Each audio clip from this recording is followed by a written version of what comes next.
Assalamualaikum warahmatullahi wabarakatuh. Perkenalkan, saya Nada Sulistia dengan NIM 20110061863. Di sini saya akan menjelaskan proposal saya yang berjudul tentang upaya meningkatkan kemampuan siswa berbicara dalam pemecahan masalah pada pendekatan tematik bahasa Indonesia dengan metode komunitas belajar di kelas 2 SD Negeri 6 Slimbau. Program studi pendidikan guru sekolah dasar, sekolah tinggi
di mana pada tujuan pustakanya yaitu ada pengertian berbicara dan kemampuan berbicara. Yang pertama ada pengertian berbicara. Menurut Abbas dan Saleh Dori Dungam, berbicara dapat diartikan sebagai salah satu penyampaian maksud, ide, pikiran, isi hati seseorang kepada orang lain dengan menggunakan bahasa lisan dengan tujuan agar maksud yang digunakan oleh anak muda dipahami orang lain. Proses berkomunikasi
di mana proses belajar mengajar ini terjadi di antara anggota yang pada umumnya rekan mereka.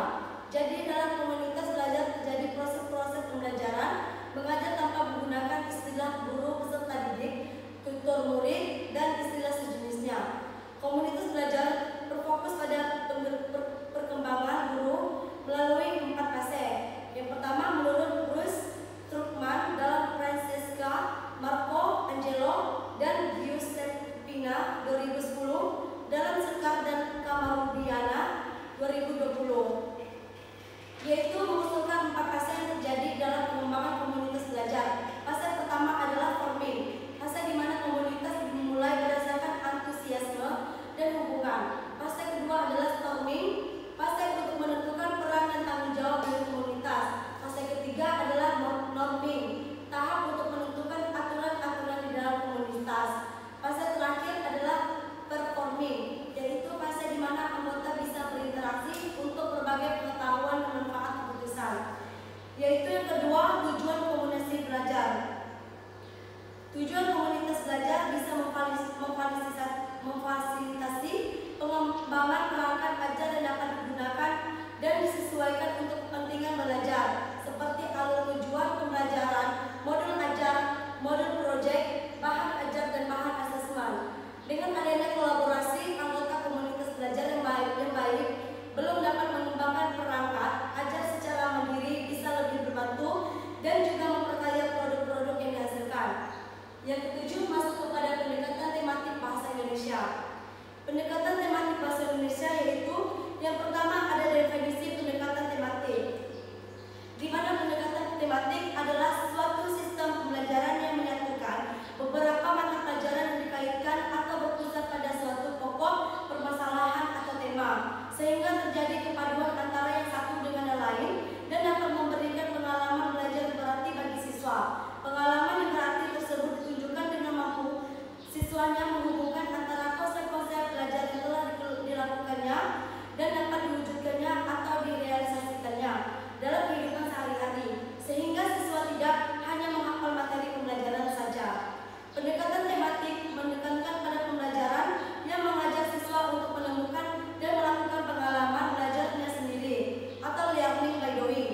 Pendekatan ini dimotori oleh Getzel dan Piaget yang menekankan bahwa pembelajaran haruslah bermakna dan sesuai dengan kebutuhan dan tingkat perkembangan anak. Yang kedua yaitu ciri-ciri pendekatan tematik.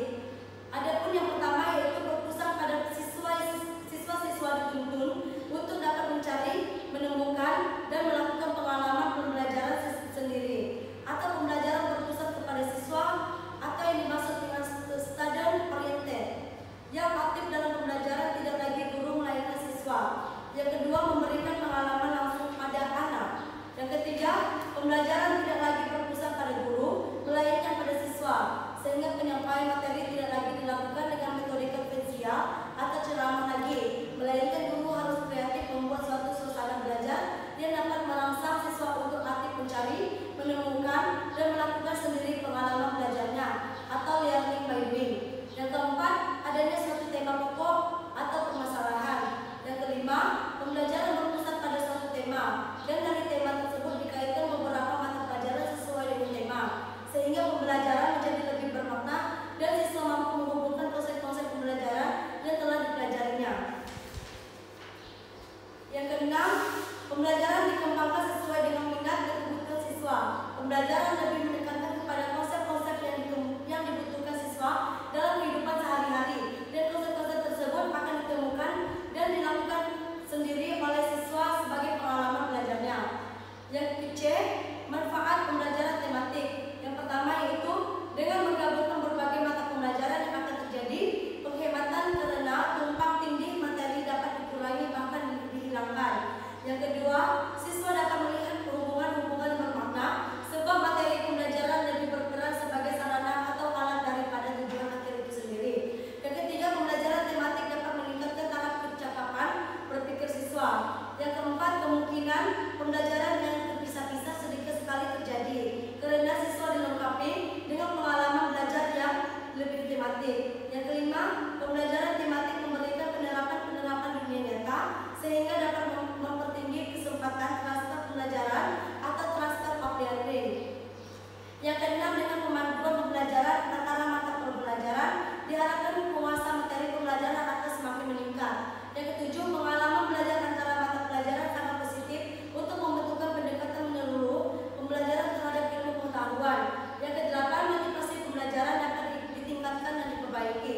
Yang kesembilan, pembelajaran kinematik membantu menciptakan struktur kognitif. Yang kesepuluh, melalui pembelajaran tematik terjadi kerjasama yang lebih meningkatkan peran guru, para siswa, guru-guru, siswa, dan orang atau narasumber lain. Belajar menjadi lebih menyenangkan, belajar dalam situasi lebih nyata dalam konteks yang bermakna. Yang keempat, implikasi pembelajaran tematik di sekolah, yaitu bagi guru, pembelajaran tematik memerlukan guru yang kreatif, baik dalam menyusun kegiatan pengalaman belajar bagi anak, juga dalam memilih kompetensi dari berbagai mata pelajaran dan mengaturnya agar pelajaran menjadi lebih bermakna, menarik, menyenangkan, dan utuh. Yang kedua, itu bagi siswa. Yang pertama, siswa harus siap mengikuti kegiatan pembelajaran. Yang kedua, siswa harus siap mengikuti kegiatan pembelajaran yang bervariasi secara aktif, misalnya melakukan diskusi kelompok, mengadakan penelitian sederhana, dan pemecahan masalah. Yang ketiga, terhadap sarana prasarana, di mana sumber belajar dan media pembelajaran. Yang pertama, itu pembelajaran tematik pada hakikatnya menekankan pada siswa baik secara individual maupun kelompok untuk aktif mencari, menggali, dan menumbuhkan konsep serta prinsip-prinsip secara holistik dan otentik. Yang kedua, pembelajaran ini perlu memanfaatkan berbagai sumber belajar baik sifatnya didesain secara khusus untuk keperluan pelaksanaan pembelajaran atau by design. Yang ketiga, pembelajaran ini juga perlu mengoptimalkan penggunaan media pembelajaran yang bervariasi untuk membentuk siswa dalam memahami konsep-konsep yang abstrak. Yang keempat, penerapan pembelajaran tematik di sekolah dasar menggunakan buku ajar yang sudah ada saat ini, demikian pula secara guru membelajarkannya. Yang keempat, terhadap pengelolaan kelas. Di sini ada tata ruang disesuaikan dengan tema yang sedang dilaksanakan. Yang kedua, susun bangku siswa mudah dirubah sesuai dengan keperluan pembelajaran yang sedang berlangsung. Yang ketiga, siswa belajar tidak selalu duduk di kursi, tetapi dapat juga di karpet atau di tikar. Yang keempat, kegiatan bervariasi dapat dilaksanakan baik di dalam maupun di luar kelas. Yang kelima, dinding kelas dapat dimanfaatkan untuk memanjang hasil karya siswa dan dimanfaatkan sebagai sumber belajar. Yang keenam, alat dan sarana dan sumber belajar dikelola untuk memudahkan siswa menggunakan dan menyimpannya kembali. Yang ketujuh, terhadap pemilihan metode. Yang kelanjutannya itu ada yang keempat, pendekatan tematik bahasa Indonesia. Pembelajaran bahasa Indonesia dilakukan secara tematik dan integratif terpadu dengan memfokuskan pada aspek keterampilan berbahasa. Artinya, pembelajaran bahasa Indonesia dapat dilakukan dengan memadukan 4 keterampilan berbahasa, yakni yaitu keterampilan mendengar, membaca, berbicara, dan menulis, keterpaduan internal, dan dapat juga dipadukan dengan bidang studi lainnya seperti matematika, IPA, dan IPS, keterpaduan eksternal. Pemaduan tema-tema tersebut dalam pembelajaran bahasa Indonesia dapat dilakukan dengan pendekatan komunikatif yang menekankan penggunaan bahasa sebagai alat komunikasinya. Lanjut kepada kajian relevan, yaitu di mana kajian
sehingga kesalahan yang memungkinkan merugikan dapat diluruskan. Data diperoleh dari penelitian ini berupa kata-kata atau dokumen yang selanjutnya akan dianalisis dengan menggunakan teknik analisis kuantitatif untuk menentukan peningkatan hasil belajar anak sebagai pengaruh dari setiap tindakan dilakukan guru. Tujuannya untuk mengetahui meningkatnya kemampuan berbicara untuk berbicara anak dengan media poster yang dilakukan di kegiatan proses pembelajaran dalam kelas. Adapun rumus yang digunakan untuk mencari presentasi adalah sebagai berikut, yaitu di sini ada skor yang didapatkan, yaitu dibagi dengan skor total dikali dengan 100%. Di mana penjelasannya di sini interpretasi dapat data menurut Arikunto S 2009 dalam 4 tingkatan, yaitu 76% dikurang 100% sama dengan baik, 56% dikurang 75% sama dengan cukup, 41% dikurang 55% sama dengan kurang baik, 0% dikurang 40% sama dengan tidak baik. Lanjut kepada indikator keberhasilan, di mana indikator keberhasilan akan dikatakan berhasil apabila 75% dari 15 jumlah siswa kelas 2 SD 6 negeri SD 6 Selimbau, yaitu mencapai indikator mengungkapkan bahasa atau kemunculan aspek yang diteliti pada kriteria cukup atau baik. Baik, sekian penjelasan materi dari proposal yang dapat saya sampaikan dengan judul upaya meningkatkan kemampuan siswa berbicara dalam pemecahan masalah pendekatan tematik bahasa Indonesia dengan metode komunitas belajar di kelas 2 SD Negeri 6 Selimbau.